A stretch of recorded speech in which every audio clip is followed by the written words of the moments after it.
Hello all, welcome to Sriram's IAS Hyderabad YouTube channel. నేను మీ Vivek, faculty of history. మనం already మనకి యూట్యూబ్లో హిస్టరీకి సంబంధించి ఎన్సీఆర్టీస్ ఎలాబరేట్గా డిస్కషన్ అనేది స్టార్ట్ చేయడం జరిగింది. అండ్ మనం 9th చాప్టర్లో మనకి 9th స్టాండర్డ్లో 4th chapter and 5th chapter మిగిలిపోయినాయి.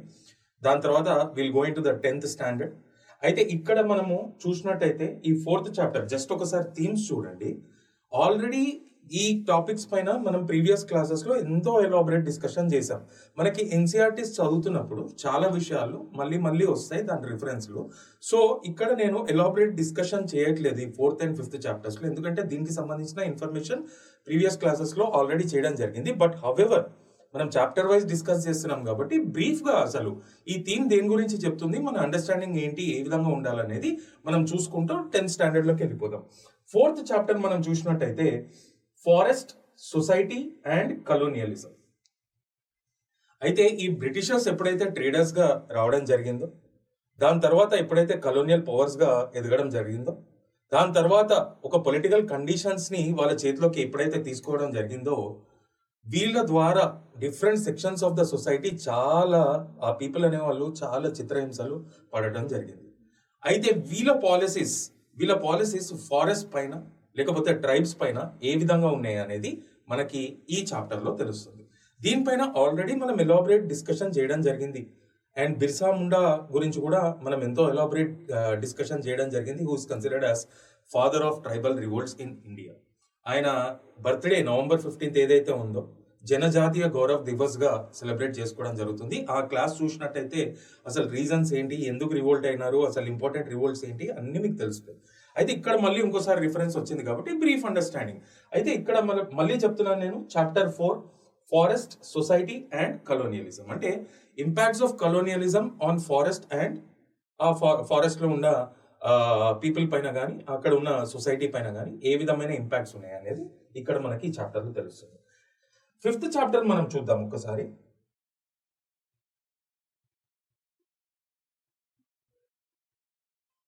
Fifth chapter మనం చూసినట్టయితే పాస్టోరలిస్ట్స్ in the modern world.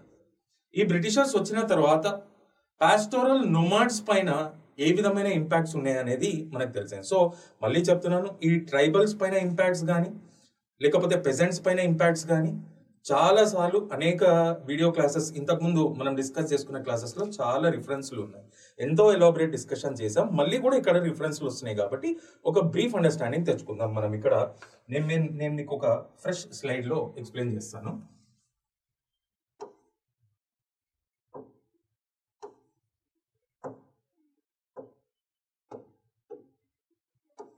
Colonialism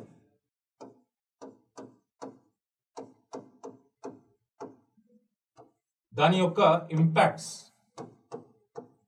మనము పర్టికులర్గా ఈ 4th and 5th చాప్టర్స్లో దేని గురించి ఉంది అంటే, 4th చాప్టర్లో ఫారెస్ట్స్ పైన ఉంది అండ్ 5th చాప్టర్లో ఇక్కడ రాస్తాను నేను మీకు, 4th చాప్టర్లో ఫారెస్ట్ పైన ఉంది అండ్ 5th చాప్టర్లో మనం చూసినట్టయితే మనకి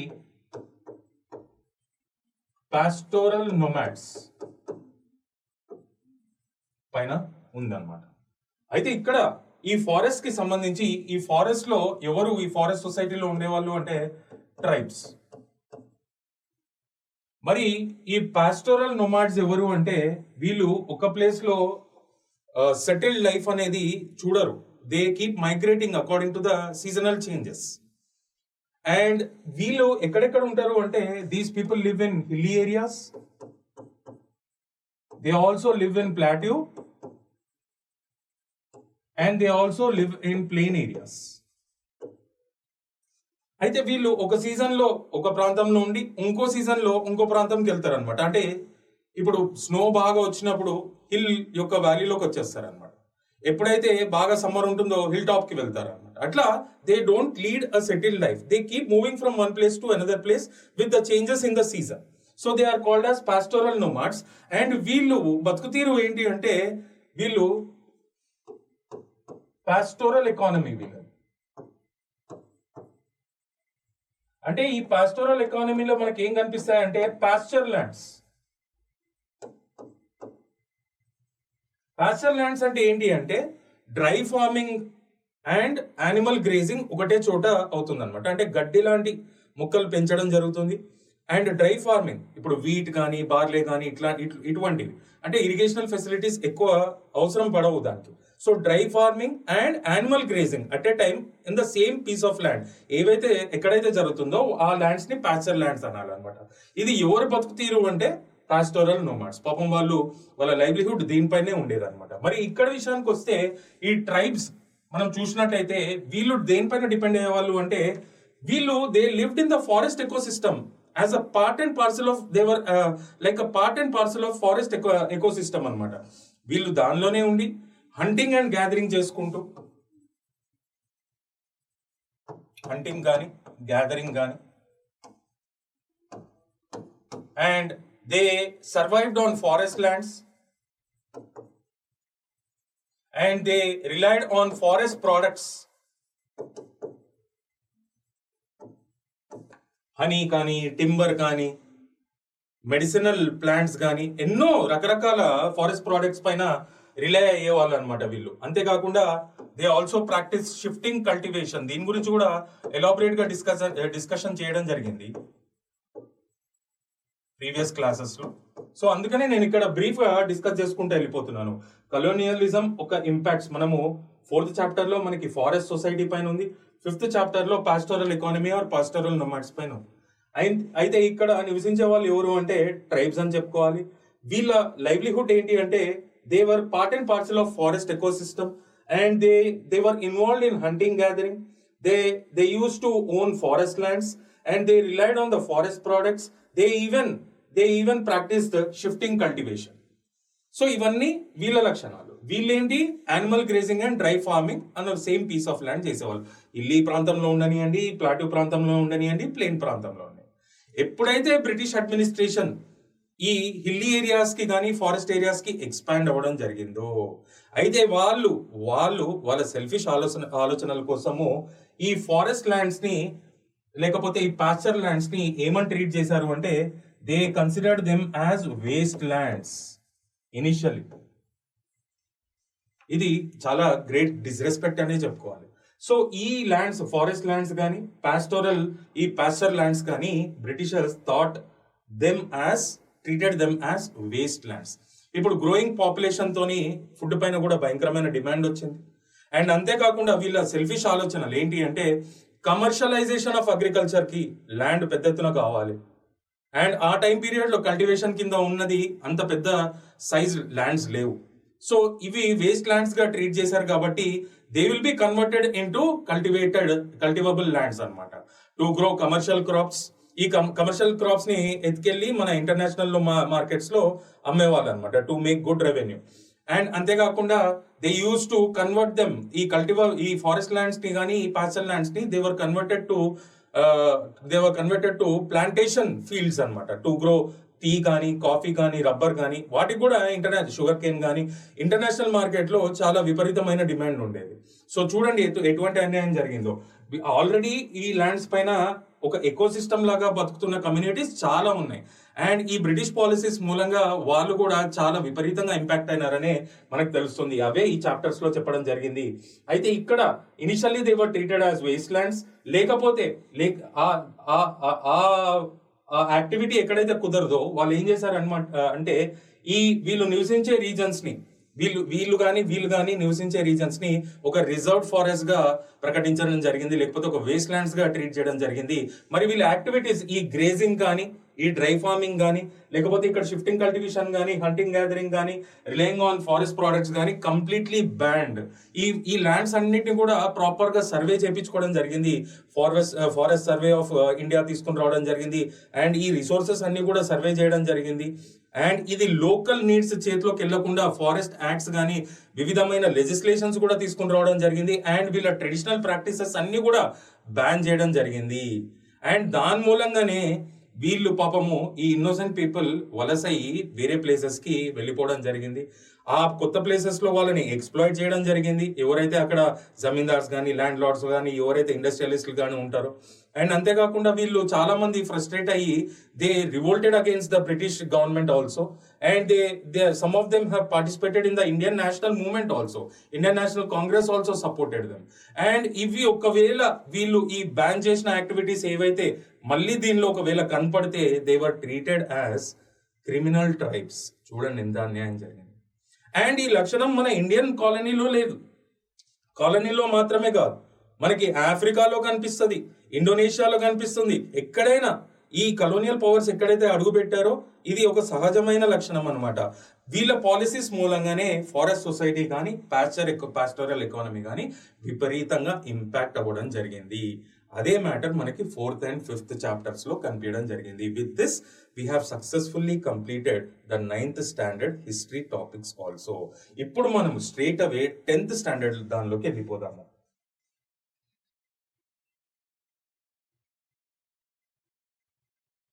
మనం 10th స్టాండర్డ్ ఒకసారి చూడండి. 10th స్టాండర్డ్ మనం చూసుకున్నట్టయితే chapter 1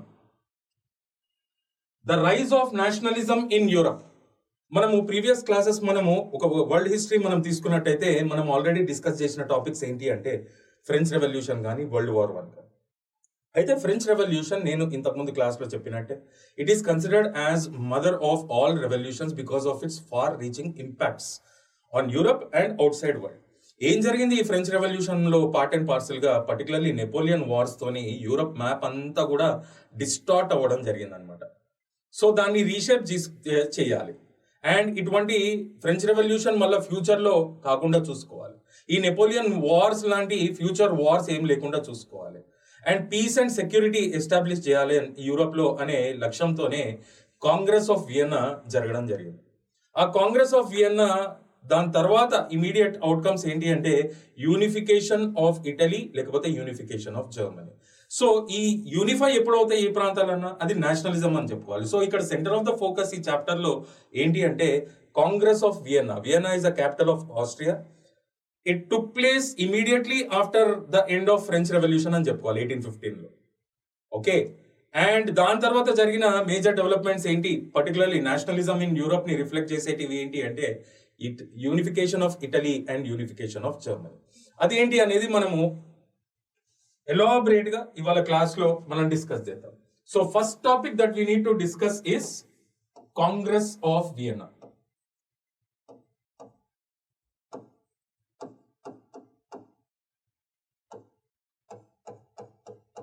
It was held in Austria 1815.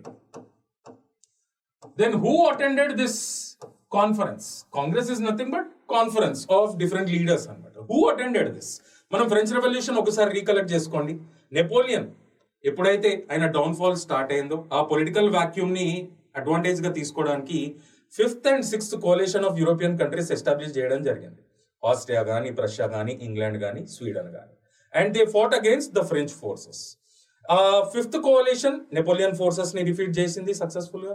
6th కోalition కూడా సక్సెస్ఫుల్ గా డిఫీట్ చేయడం జరిగింది. ఆ 2 డిసైడింగ్ బ్యాటిల్స్ ఏంటి అంటే బ్యాటిల్ ఆఫ్ లిప్జిగ్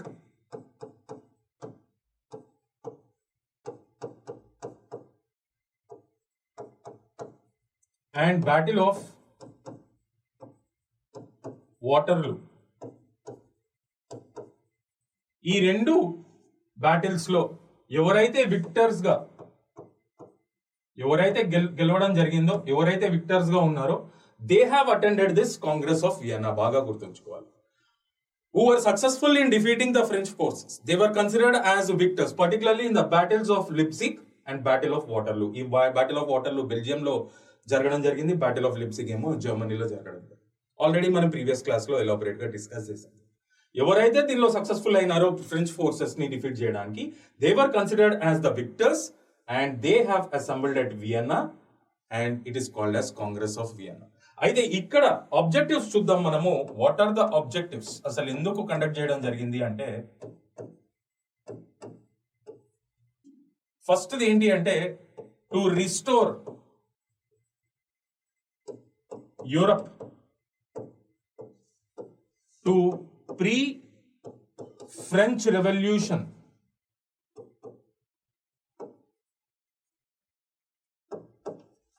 పీరియడ్.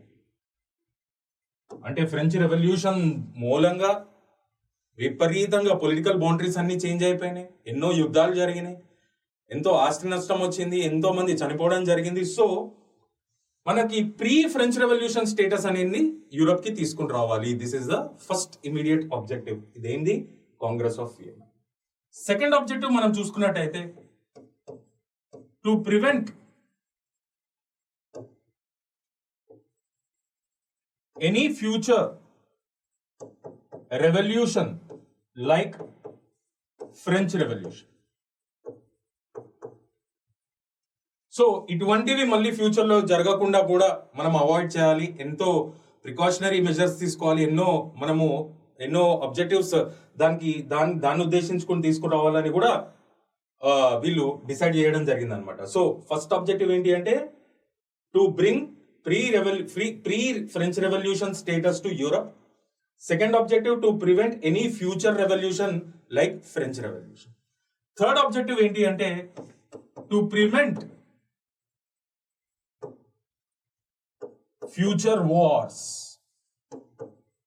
దీంతో ఎకానమీ చాలా డిస్ట్రాయ్ అవ్వడం జరిగింది, సోషల్ ఆర్డర్ కానీ, పబ్లిక్ ఆర్డర్ కానీ, లా అండ్ ఆర్డర్ కానీ చాలా డిస్టర్బ్ అవ్వడం జరిగింది, ట్రేడ్ అండ్ కామర్స్ కూడా విపరీతంగా ఇంపాక్ట్ అవ్వడం జరిగినాయి. కాబట్టి ఈ వార్స్ అనేది ఇంకా వద్దు, ఫ్యూచర్ వార్స్, కానీ ఏది కూడా ఆపలేదు, జరుగుతూనే ఉంటాయి అనమాట. ఒక 3 to 4 decades ఒక సైలెన్స్ పీరియడ్ ఉంటుంది, పెద్ద ఎత్తున పెద్ద బ్యాటిల్స్ కానీ యుద్ధాలు కానీ జరగలేదు. ఎస్, దానిలో కాంగ్రెస్ ఆఫ్ వియన్నా సక్సెస్ఫుల్ అని చెప్పుకోవాలి. కానీ తర్వాత మళ్ళీ వరల్డ్ వార్ 1 వచ్చింది. వరల్డ్ వార్ 1 తర్వాత లీగ్ ఆఫ్ నేషన్స్ తీసుకొచ్చారు ఫ్యూచర్ వార్స్ ని ప్రివెంట్ చేయడానికి, కాలేదు. వరల్డ్ వార్ 2 తర్వాత యునైటెడ్ నేషన్స్ ఆర్గనైజేషన్ వచ్చింది ఫ్యూచర్ వార్స్ ని ఆపడానికి and to restore the global peace and security. ఇప్పటికీ పేపర్ తీస్తే ఎక్కడో చోట యుద్ధాలు జరుగుతూనే ఉంటాయి. సో ఇక్కడ these are the objectives: to give pre French revolutionary status to Europe, to prevent any future revolution like French revolution, to prevent future wars, and అంతేకాకుండా ఈ ఆక్యుపైడ్ టెరిటరీస్ ఏవైతే ఉన్నాయో, occupied territories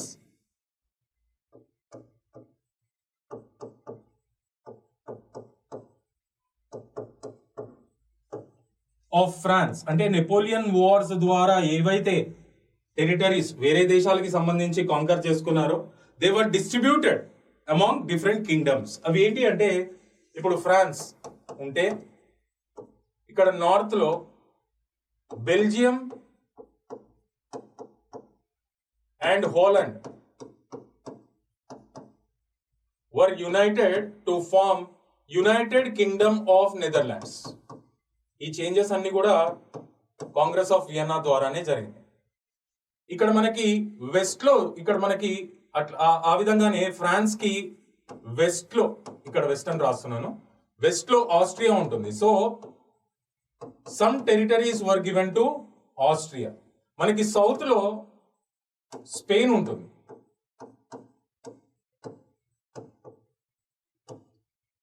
and some territories were given to Spain. మనకి south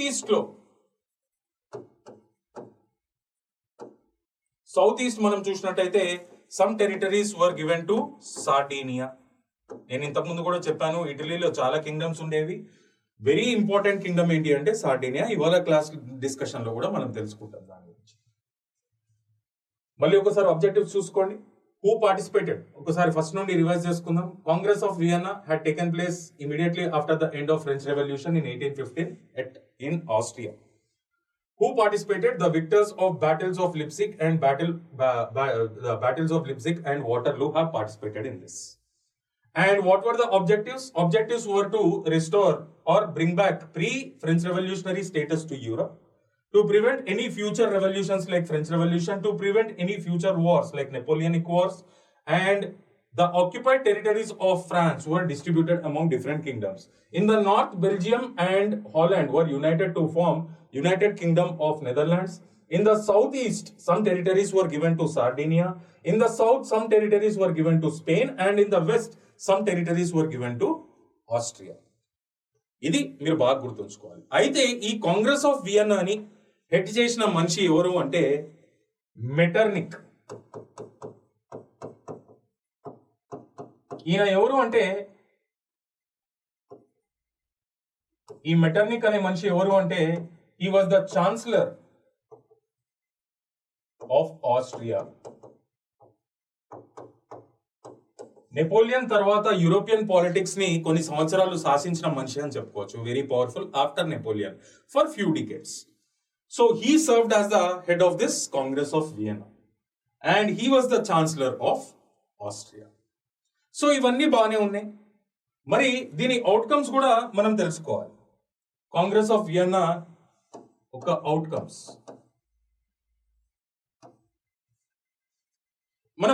మనం చూసినట్టయితే ఈ Congress of వియన్నాలో జరిగిన arrangements ఏవైతే ఉన్నాయో, పర్టికులర్లీ టెరిటోరియల్ అరేంజ్మెంట్స్, ఇటలీలో కానీ జర్మనీలో కానీ ఫారెన్ ప్లేయర్స్ యొక్క డామినేషన్ మనం చూడొచ్చు అనమాట. సో అది దేని మూలంగా అయింది అంటే Congress of Vienna. So immediate గా ఇది కాంగ్రెస్ ఆఫ్ వియన్నా దేనికి దారి తీసింది అంటే unification of Italy and Germany.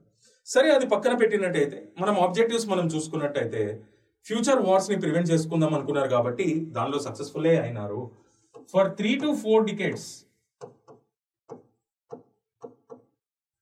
no major wars were fought. Peace and security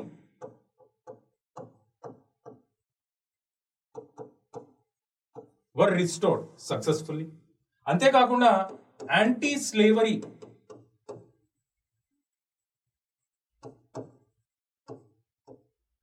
laws were legislated and international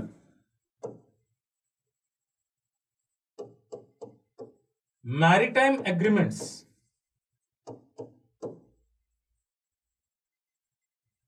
were also concluded. So ఇవన్నీ కూడా సక్సెస్ఫుల్ గా అయినాయనే చెప్పుకోవచ్చు. For 3 to 4 decades wars were prevented in Europe. అంటే no major wars have taken place. Peace and security was restored.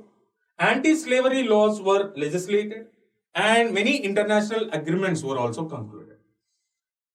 సరే, ఒక 3 to 4 decades వరకు అంతా బాగానే ఉంది. తర్వాత మళ్ళీ ఫ్రాన్స్ లో ఇంకో రెవల్యూషన్ అనేది స్టార్ట్ అవ్వడం జరిగింది అని చూద్దాం మనం. చూడండి, ఫ్రాన్స్, అందుకనే నేను ఇంతకుముందు క్లాస్లో కూడా చెప్పాను, when France sneezes Europe catches cold. దానికి నిదర్శనమే ఈ ఫ్యాక్ట్స్ అన్ని కూడా. I hope you are enjoying today's session. 1830s లో in the month of July a revolution has started. ఇది ఎవరికి విరుద్ధంగా అంటే against the despotic rule.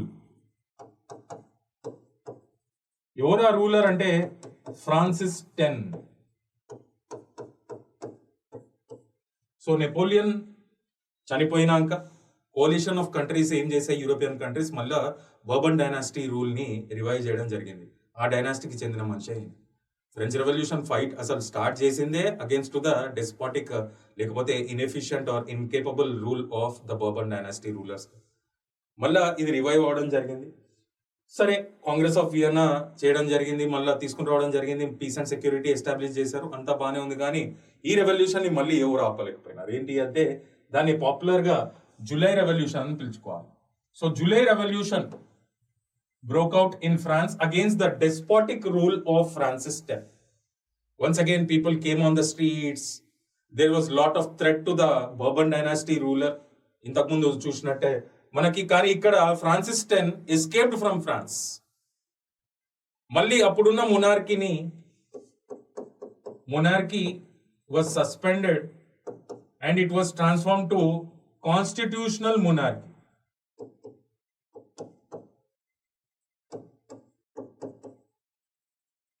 Monarchy was transformed into constitutional monarchy. So this person has escaped because of the outbreak of July Revolution. మరి ఈయన స్థానంలో ఎవరిని appoint చేశారు అంటే లూయి ఫిలిప్.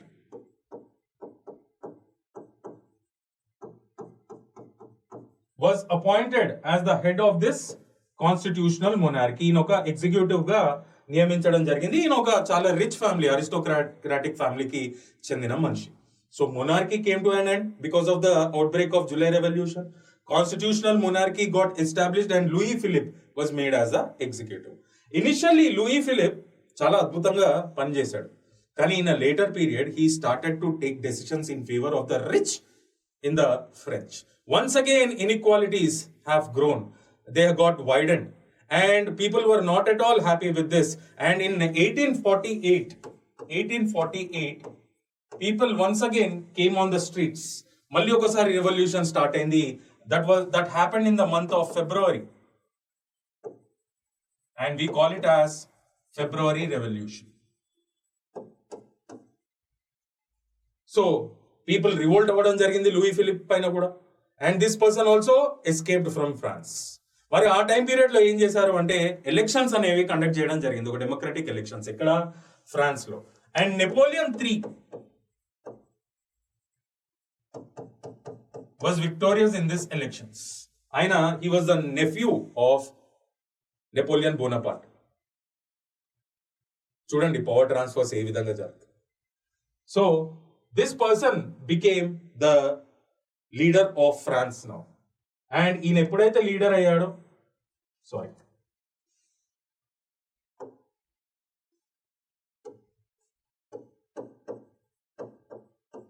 ఈయన మళ్ళీ ఎప్పుడైతే లీడర్ అయ్యాడో కొంతకాలం తర్వాత he followed the footsteps of his uncle, ఎవరు Napoleon Bonaparte, and he declared himself as monarch once again. Monarchy ఉండింది Congress of Vienna time period కి, that got transformed into constitutional monarchy because of the outbreak of July Revolution.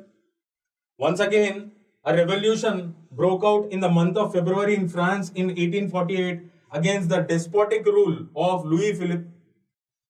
And this time the elections were conducted and Napoleon III became the leader of the France.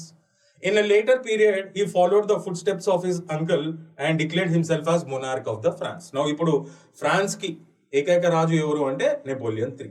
So ఇదంతా బాగానే ఉంది. 1830s లో ఇప్పుడు Congress of Vienna ఏమో 1815 లో అయింది. So future revolutions ఏవి జరగకుండా ఉండాలి అని కూడా వీళ్ళు డిసైడ్ చేసుకోవడం జరిగింది కదా. కానీ ఇక్కడ ఏదైతే ఈ 1830s లో ఈ జూలై రెవల్యూషన్ ఏదైతే బ్రేక్అవుట్ అయిందో, this started to spread to other nations, but it got suppressed, but it was suppressed successfully. All the credit goes to Metternich. ఆయన స్ట్రాటజీ పరంగా ఈ జూలై రెవల్యూషన్ అనేది ఎక్కువ శాతం స్ప్రెడ్ అవ్వకుండా వేరే నేషన్స్ కి దాన్ని బాగా అనగదొక్కడం జరిగింది అనమాట. All the credit goes to Metternich. Then what about this February revolution? ఇది ఎప్పుడైతే బ్రేక్అవుట్ అయిందో దీన్ని మెటర్నిక్ స్ట్రాటజీ దీన్ని సప్రెస్ చేయడంలో ఫెయిల్ అవడం జరిగింది. ఫైనల్లీ ఈ February revolution got spreaded to the other nations in Europe or other kingdoms in Europe, where the people have demanded for the establishment of constitutional monarchies. So these are the outcomes of Congress of Vienna. ఇప్పుడు next మనం ఏ topic మనం చూడాలి అంటే unification of Italy and unification of Germany. అప్పుడే మనకి nationalism కానీ emergence of nation states కానీ ఈ కాన్సెప్ట్ అన్ని మనకు అర్థమవుతుంది. ఒక ఫ్రెష్ స్లైడ్ లోకి వెళ్ళిపోతా. నెక్స్ట్ మనం చదవాల్సిన topic unification of Italy.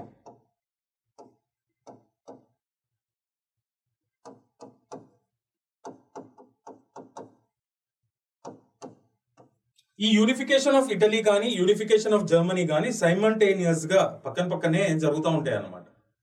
Both were contemporary, same time period లోనే జరిగినాయి. ఇక్కడ కనిపించిన రిఫరెన్సెస్ మనకు అక్కడ కనిపిస్తాయి, అక్కడ కనిపించేటివి ఇక్కడ కనిపిస్తాయి. So don't get confuse. నేను చాలా సింపుల్ గా షార్ట్ గా ఆర్గనైజ్డ్ గా మీకు ఏ రిఫరెన్స్ మెటీరియల్ చదవాల్సిన అవసరం లేని విధంగా నేను ఎక్స్ప్లెయిన్ చేయడం జరుగుతుంది అన్నమాట. ఇక్కడ యూనిఫికేషన్ ఆఫ్ ఇటలీ మనం చూసినట్టయితే Italy included many kingdoms and అక్కడ ఫారెన్ ఇన్ఫ్లుయెన్స్ ఎక్కువ ఉందన్నమాట. వాళ్ళ ఎథనిసిటీ ఒకటైనప్పటికీ వేరే వేరే రాజ్యాలలో డిస్బర్స్ అయి ఉన్నారనమాట. And foreigners were also ruling them. And దీనికి కారణం ఏంటి అంటే arrangements done in the Congress of Vienna. ఆ జర్మనీ కానీ ఇటలీ కానీ ఆ ఫారెన్ ప్లేయర్స్ మన డామినేషన్ మనం దీనిలో చూడొచ్చు. అయితే ఇక్కడ ఈ విషయానికి వచ్చినప్పుడు అయితే ఒక్కసారి మనము ఇందాక చదివిన జూలై రెవల్యూషన్ గురించి చదువుకుందాం. ఈ జూలై రెవల్యూషన్ ఎప్పుడైతే ఇటలీకి స్ప్రెడ్ అయిందో it was successfully suppressed because of Metternich's policies. And French మన ఫిబ్రవరి రెవల్యూషన్ ఏదైతే ఉందో ఇంతకుముందు మనం చూసిన February revolution, this could not be suppressed.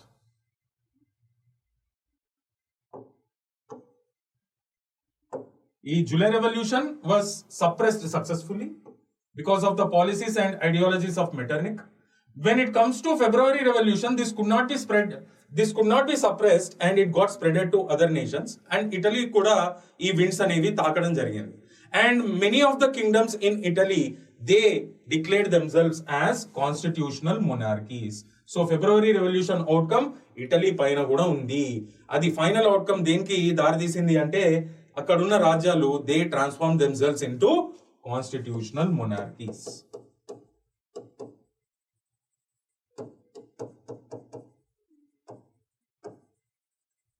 మరి ద మోస్ట్ ఇంపార్టెంట్ కింగ్డమ్, ఇంతకుముందు నేను చెప్పిన విధంగా మోస్ట్ ఇంపార్టెంట్ కింగ్డమ్ ఏంటి అంటే ఇక్కడ సార్డీనియా.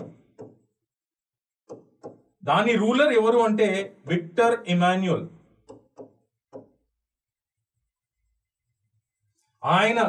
ఆయనకున్న ఏకైక కళ ఏంటి అంటే ఇటలీని మొత్తం యూనిఫై చేయాలి, ఫారెన్ పవర్స్ ని బయటకి వెళ్ళగొట్టాలి. So that is the sense of nationalism. ఆ డ్రీమ్ ఎవరికి ఉండేది అంటే Victor Emmanuel. He was the ruler of the most important kingdom in Italy, Sardinia. అయితే ఇక్కడ మనం యూనిఫికేషన్ ఆఫ్ ఇటలీ గురించి మాట్లాడుకుంటున్నాం కాబట్టి we have to discuss about 4 prominent people who played an instrumental role in unification of Italy. నేను line గా చెప్తా, వాళ్ళ ఇంపార్టెన్స్ చెప్తా, ఇది మాత్రమే చదవండి, దీన్ని మించి చదవాల్సిన అవసరం లేదు. సో ఇక్కడ మనం ఒకసారి రివైజ్ చేసుకుందాం. మనం ఏదైతే points చూసుకున్నామో, the July Revolution was suppressed successfully because of Metternich's policies, and February Revolution could not be successfully suppressed. It got spreaded to other nations. Many kingdoms in Italy have transformed themselves into constitutional monarchies. The most important kingdom was Sardinia, and the ruler was Victor Emmanuel. His biggest dream was to unify Italy. And now we are going to discuss about 4 prominent people who played an instrumental role in unification of Italy. Let me start my discussion with the first and foremost person, Mazzini. Very important person. And ఈయనని ఏ విధంగా భావిస్తారు అంటే he is considered as the soul of Italian unification.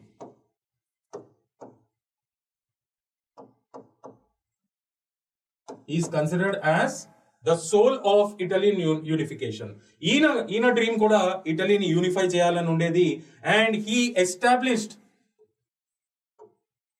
a society called Young Italy and started to train the youth to conquer the territories of Italy. Young Italy అనే సంస్థని ఒక ఏర్పాటు చేయడం జరిగింది. ఎవరు అంటే Mazzini. And he started to train the youth also. How to conquer the territories, how to carry the armed struggle and all. అయితే ఇక్కడ మనం చూసినట్టయితే Mazzini and young Italy have plan to conquer Rome. వీళ్ళ idea ఏంటంటే Rome ని conquer చేసుకోవాలి అని. కానీ దే వర్ నాట్ సక్సెస్ఫుల్. ఎందుకంటే Rome was a protectorate of France. మరి ఆ ఫ్రాన్స్ రూలర్ ఎవరు అంటే నెపోలియన్ III. ఇందాకే మనం తెలుసుకున్నాము Napoleon III. So he intervened and protected Rome from young Italy's invasion. So వీళ్ళ ప్లాన్ ఏంటి అంటే రోమ్ ని కాంకర్ చేసుకోవాలి, అది ఇటాలియన్ టెరిటరీ. కానీ వాళ్ళు సక్సెస్ అవ్వడం జరగలేదు, ఎందుకంటే it was a protectorate of France and Napoleon III. So he intervened and it was not a successful event. But however Mazzini is considered as the soul of Italian unification. Next మనం ఎవరి గురించి మాట్లాడుకోవాలి అంటే count క్యావర్. He is the second important person and he is considered as mind of Italian unification.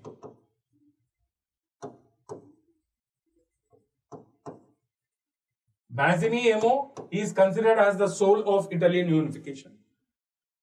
Count Cavour is considered as the mind of Italian unification. బాగా గుర్తుంచుకోవాలి, points అన్ని కూడా మీకు ఆన్సర్ రైటింగ్ లో చాలా చాలా ఇంపార్టెంట్. ఈయన he served as chancellor of Sardinia and he also dreamt for unifying Italy. కానీ ఈయన ఒక ఇంపార్టెంట్ విషయంని రియలైజ్ అవ్వడం జరిగింది. అదేంటి అంటే Italian unification is not possible without external help or support. మనకి ఏదైనా దేశము సపోర్ట్ చేస్తేనే అప్పుడు మనము ఈజీగా సాధించవచ్చు ఏది యూనిఫికేషన్ ఆఫ్ ఇటలీ. లేకపోతే ఇది చాలా చాలా ఇంపాసిబుల్ టాస్క్ అని ఎవరు కౌంట్ క్యావర్ ఆలోచించేవాడు. And he was waiting for a right opportunity to take external support and that opportunity came in the form of Crimean war. ఇది ఎవరి మధ్యలో అవడం జరిగిందంటే British and France on one hand, Russia on the other hand. ఎందుకు అంటే Crimean peninsula పైన political అథారిటీని సాధించుకోవడానికి ఈ రెండు గ్రూప్స్ కూడా ఫైట్ చేయడం జరిగింది. సో ఆయనకి ఏదైతే ఆపర్చునిటీ కోసం వెయిట్ చేస్తున్నాడో ఎక్స్టర్నల్ సపోర్ట్ ఈ రూపంలో రావడం జరిగింది, అదే Crimean war. It was fought between British and France on one hand, Russia on the other hand. దీనిలో మరి ఎవరు విక్టోరియస్ అంటే Britain and France have won this. ఒక సైడ్ ఏమో కొన్ని సంవత్సరాలు కొట్టుకొని చావడం జరిగింది ఎవరు, బ్రిటన్ అండ్ ఫ్రాన్స్, యూరప్ పైన ఆధిపత్య పోరు కోసం. మళ్ళీ ఇక్కడ ఫ్రెండ్స్ లాగా వీళ్ళకి అగేన్స్ట్ గా ఫైట్ చేస్తున్నారు. చూడండి ఎన్ని చేంజెస్, అప్స్ అండ్ డౌన్స్ ఉన్నాయి. ఇవన్నీ బాగా ఒక స్టోరీ లాగా చదివి బాగా రిపీటెడ్ గా రివైజ్ చేస్తేనే మీకు ఇంటర్నేషనల్ రిలేషన్షిప్ కానీ ఇండియా అండ్ వరల్డ్ కానీ దానిలో కూడా చాలా ఉపయోగపడుతుంది ఇది ఏది వరల్డ్ హిస్టరీ అనేది. సో ఇక్కడ Britain and France were successful in this Crimean war. And Count Cavour, being a chancellor of Sardinia, he supported France in this Crimean War. So ఆయనకి ఎవరికి సపోర్ట్ చేయడం జరిగింది క్రిమియన్ వార్ లో? France కి support చేయడం జరిగింది. దాని భాగంగానే ఎప్పుడైతే ఈ క్రిమియన్ వార్ ఎండ్ అయిందో దీని తర్వాత వీళ్ళు ఇచ్చిన సపోర్ట్ ని గుర్తించే ట్రీటీ ఆఫ్ ప్లంబియర్స్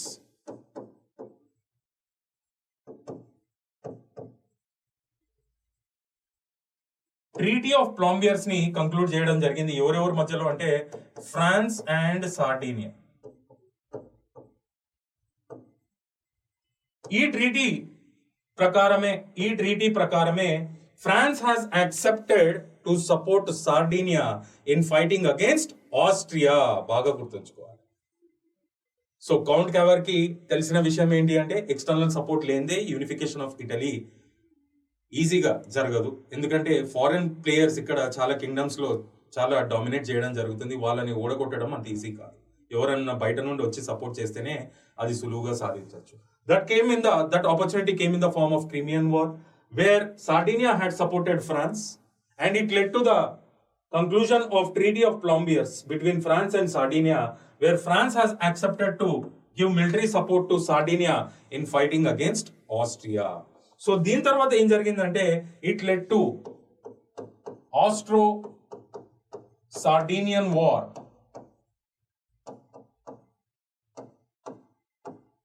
అండ్ దీని భాగంగానే సార్డీనియా కాంకర్డ్ లొంబార్డీ అనే ఇటాలియన్ టెరిటరీని సక్సెస్ఫుల్ గా కాంకర్ చేసుకోవడం జరిగింది. And it also wanted to conquer Venice. కానీ ఎప్పుడైతే ఇది డిసైడ్ అవ్వడం జరిగిందో వెనిస్ ని కూడా కాంకర్ చేసుకుంటామని, అప్పుడు మళ్ళీ నెపోలియన్ III అనేవాడు ఇంటర్ఫియర్ అవడం జరిగింది.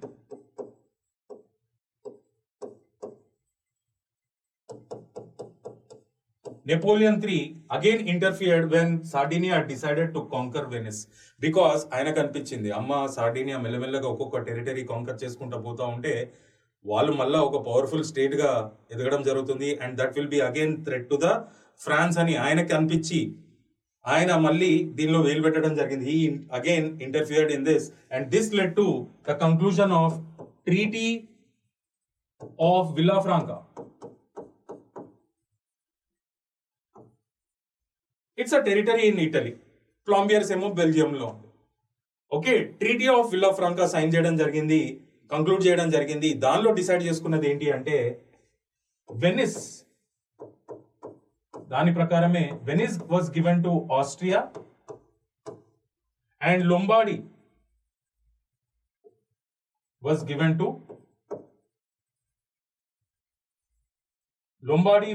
To Sardinia. According to which treaty? Treaty of Villafranca. So finally, ఇంకా యూనిఫికేషన్ ఆఫ్ ఇటలీ కంప్లీట్ కాలేదు, ఎందుకంటే వెనిస్ ఇంకా అక్కడనే ఉంది, రోమ్ ఏమో ఫ్రాన్స్ ప్రొటెక్టరేట్ గా ఉంది. ఈ రెండు కంప్లీట్ కాలేదు. చూడండి, బాగా గుర్తుంచుకోవాలి.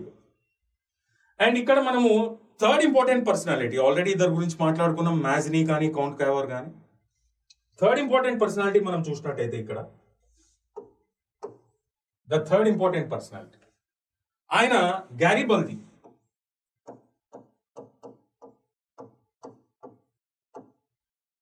గ్యారిబల్ది మరి ఆయన ఐడియాలజీ ఏంటి అంటే he was a follower of Mazzini. He served in Young Italy also. And Italian territories ని కాంకర్ చేసుకోవాలని ఒక సంస్థని కూడా క్రియేట్ చేయడం జరిగింది. దాన్నే మనం ఏమని పిలవాలి అంటే రెడ్ షర్ట్స్ ఆర్గనైజేషన్.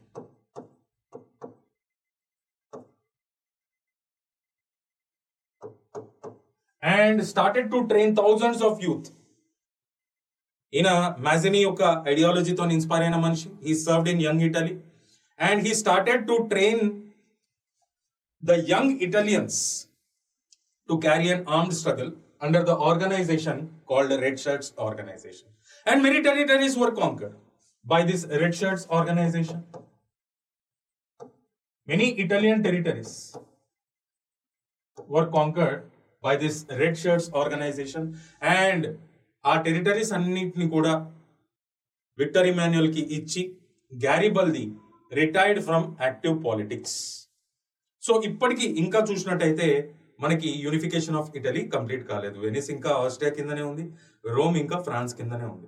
తక్కిన ప్రాంతాలన్నీ కూడా సార్డినియా కంట్రోల్లోకి రావడం జరిగింది. ఈ సార్డినియానే తర్వాత ఇటలీగా మారుతుంది అనమాట. అయితే ఇక్కడ మనం చూసినట్టయితే గ్యారిబల్ది he was successful in conquering some of the territories of Italy along with his organization called Red Shirts Organization that got inspired from Mazzini's ideology, and he trained thousands of youth here to carry an armed struggle.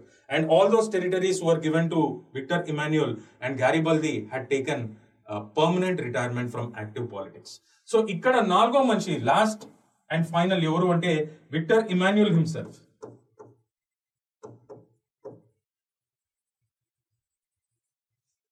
So ఈ గ్యారిబల్దిని మనం ఏమని పిలుచుకోవాలంటే ఇక్కడ is considered as body of Italian unification.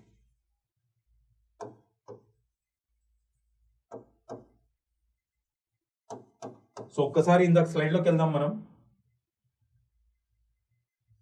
Mazzini is considered as the soul of Italian unification. Count Cavour is considered as the mind of Italian unification, and Garibaldi is considered as the body of Italian unification.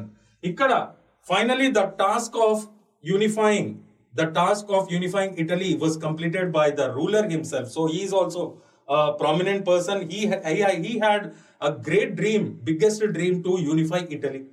And Victor Emmanuel ఈయన ఏ విధంగా fulfil చేయడం జరిగిందంటే ఈయన time period లో Austro Prussian war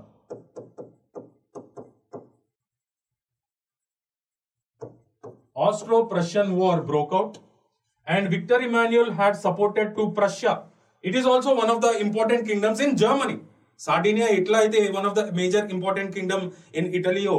Prussia was one of the major important kingdoms in Germany.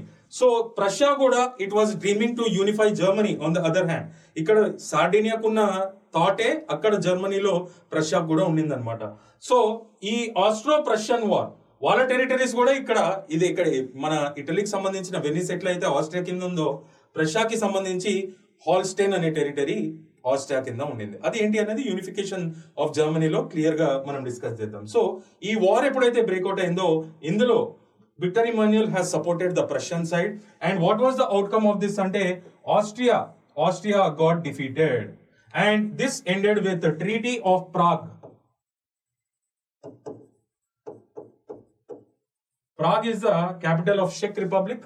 So Treaty of Prague అనేది conclude చేసుకోవడం జరిగింది.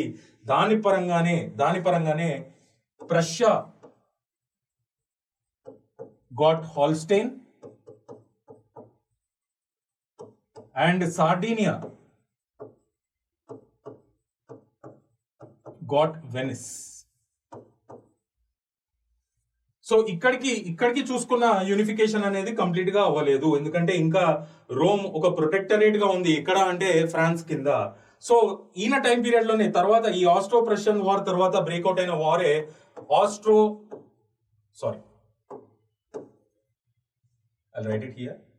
Franco Prussian war. ఇది ప్రష్యా ఎందుకు ఫైట్ చేసింది ఫ్రాన్స్ కి అగేన్స్ట్ అంటే వాళ్ళకి సంబంధించిన అల్సాష్ అండ్ లారెన్ అనే టెరిటరీస్ ఫ్రాన్స్ ఆధీనంలో ఉన్నాయి. సార్డినియాకి సంబంధించిన రోమ్ అనే టెరిటరీ ఫ్రాన్స్ ఆధీనంలో ఉంది. సో ఇక్కడ విక్టర్ ఇమాన్యుయల్ ఎవరికి సపోర్ట్ చేశాడంటే ప్రష్యాకే సపోర్ట్ చేయడం జరిగింది. మరి what was the outbreak of this Franco Prussian war అంటే France got defeated and this war ended with the treaty of Frankfurt. ఇది ఎక్కడ ఉంది అంటే జర్మనీలో ఉంది.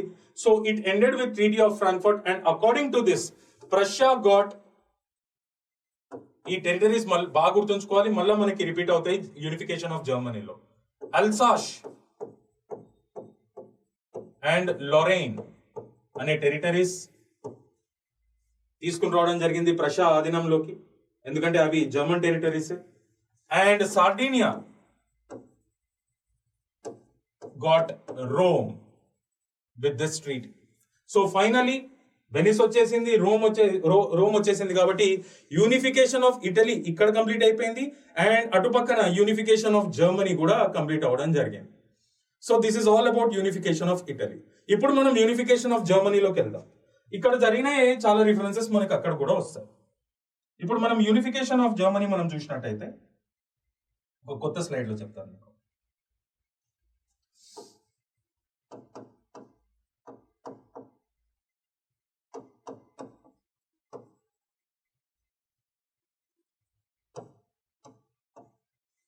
సో కాంగ్రెస్ ఆఫ్ వియన్నాలో జరిగిన అరేంజ్మెంట్స్ యూనిఫికేషన్ ఆఫ్ జర్మనీ కూడా దారి తీసినాయి. ఎక్కడైతే ఎలా అయితే మనం యూనిఫికేషన్ ఆఫ్ ఇటలీలో చదువుకున్నామో సేమ్ రీజన్స్ ఇక్కడ కూడా.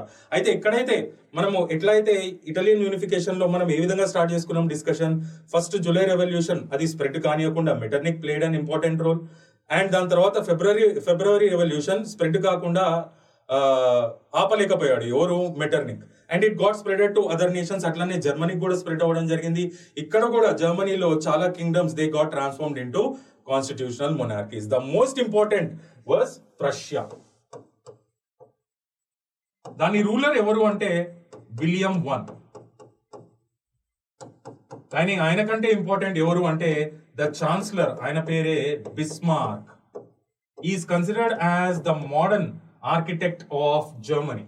And Bismarck was the chancellor and ఈయన biggest dream ఏంటి అంటే to unify Germany. మళ్ళా చెప్తున్నా, the July revolution could not spread to other nations because of Metternich's policy. The February revolution got spreaded to many other nations and many kingdoms where people started to demand for constitutional monarchies. Like how we have seen in Italian case, here in Germany also many kingdoms have transformed into constitutional monarchies. And the most important was Prussia. The ruler was William I. And the chancellor was Bismarck. He is the very, very important personality. He is considered as the modern architect of Germany. And Bismarck's greatest dream was to unify Germany. But what was his policy? In case of Italy, we have studied about the role played by 4 important people. Under the different ideologies. Kani ikkada Bismarck, he had followed the policy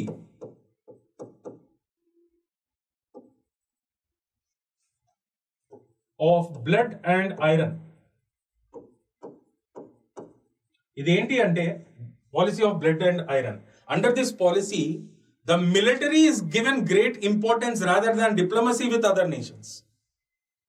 మీరు మాకు సాయం చేయండి, మేము మీకు military assistance ఇస్తాము, మీరు మాకు అవసరం వచ్చినప్పుడు సాయం చేయండి, ఆ విధంగా కాదు. Diplomacy is not given importance. మన మిలిటరీ స్ట్రెంత్ నే మనం స్ట్రెంథెన్ చేసుకోవాలి. సో బ్లడ్ అండ్ ఐరన్ పాలసీని ఫాలో అవ్వడం జరిగింది ఇక్కడ Bismarck. He was the chancellor of Prussia. And ఇక్కడ ఈ టైం పీరియడ్ లో వీళ్ళకి సంబంధించిన టెరిటరీస్ ఏంటి అంటే హాల్స్టైన్ అండ్ స్లీజ్విక్. ఈ 2 టెరిటరీస్ ఎవరు ఆధీనంలో ఉన్నాయంటే డెన్మార్క్ ఆధీనంలో ఉన్నాయి. సో ఆ war broke out with Denmark. Prussia on one hand, Denmark on other hand. Denmark was defeated here. Prussia was victorious and the war ended with the Treaty of Vienna. న్యాయపరంగా చూస్తే ఈ territories Prussia చేతిలోకి రావాలి. కానీ ఇక్కడ Austria had interfered. It was not happy with the arrangements of Treaty of Vienna, so it led to another treaty, Treaty of Gastein. This is a place in Austria. Vienna kuda Austria lo undi, idi kuda Austria lo undi. According to this Treaty of Gastein, ikkada Austria interfere ayi ప్రషాకి ఈ territories వచ్చేస్తే అది powerful అవుతుంది, so we are not happy with this arrangements అని చెప్పి వాళ్ళ డిప్లొమసీతోని ఇంకో treaty conclude అయ్యేటట్టు చేయడం జరిగింది. According to this treaty Schleswig was given to Prussia and Holstein was taken by Austria. చూడండి ఎటువంటి పాలిటిక్స్ జరగడం జరిగింది. సో ఇక్కడ యూనిఫికేషన్ అనేది కంప్లీట్ గా కాలే, ఒక టెరిటరీ మాత్రం వాళ్ళ చేతిలోకి వచ్చింది, హాల్స్టైన్ ఇంకా ఆస్ట్రియా చేతిలోకి వచ్చింది. సరే ఇదంతా బానే ఉంది, ట్రీటీ ఆఫ్ గాస్టైన్ కంక్లూడ్ చేశారు, మాకు మొత్తం టెరిటరీ రాకపోయినా ఏదో ఒక టెరిటరీ వచ్చిందని అంతా ఆలోచిస్తూ ఉంటే Austria started to claim Schleswig also.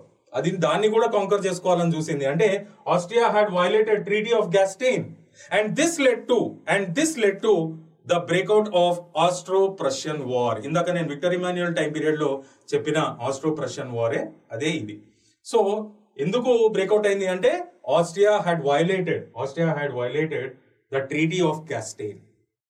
And ఇక్కడ ఏం జరిగింది అంటే ఈ ట్రీటీ ఆఫ్ గాస్టైన్ ప్రకారము స్లీజ్విగ్ ఒక ప్రష్యాకి సంబంధించిన టెరిటరీ అయినప్పటికీ it started to claim that it is its territory and it had planned to conquer this from Prussia, and this led to Austro-Prussian War. Outbreak of Austro-Prussian War. So we all know, just now we have studied, దీనికి ఎవరు support చేశారు బయట నుండి ప్రష్యాకి? Sardinia had supported Prussia and the war ended with, ఇందాక మనం చూసినట్టు, Treaty of Prague. Austria got defeated and according to this Treaty of Prague, Prussia got Holstein and Sardinia got Venice. ఇందాక చదివిందే మళ్ళీ మనకి ఇక్కడ రిఫరెన్స్ వస్తుంది, కానీ కాంటెక్స్ట్ వేరు. ఇందాక ఇటలీ సైడ్ నుంచి చదివాము, ఇప్పుడు జర్మనీ సైడ్ నుంచి చదువుతాం. అండ్ ఇదే ప్రష్యాకి సంబంధించి రెండు టెరిటరీస్ ఏవైతే ఉన్నాయో, అల్సాష్ అండ్ లారెన్, నేను ఇంకో ఫ్రెష్ స్లైడ్ లో ఎక్స్ప్లెయిన్ చేస్తా. Alsace and Lorraine were under the control of France, still under the control of France. So unification of Germany is not completed yet. ఇవి రెండు వచ్చేస్తే it should be treated that Germany is completely unified. But these territories were still under the control of France and it led to Franco-Prussian War. And in this Franco-Prussian War, Prussia was supported by Sardinia. We all know, just now we have studied that. And what was the outcome? Ante France got defeated and this ended with the Treaty of Frankfurt. ఏంటి దీని మూలంగా జరిగింది ఏంటి అంటే Prussia got back its Alsace and Lorraine. Sardinia got its Rome. So on one hand, unification of Italy is completed. On the other hand, unification of Germany is also completed. So this is all about the topic called the rise of nationalism in Europe. So we need to focus on Congress of Vienna and the events that had led to the unification of Italy and Germany. I hope you have enjoyed this session. Thank you so much. Vivek signing off. Bye.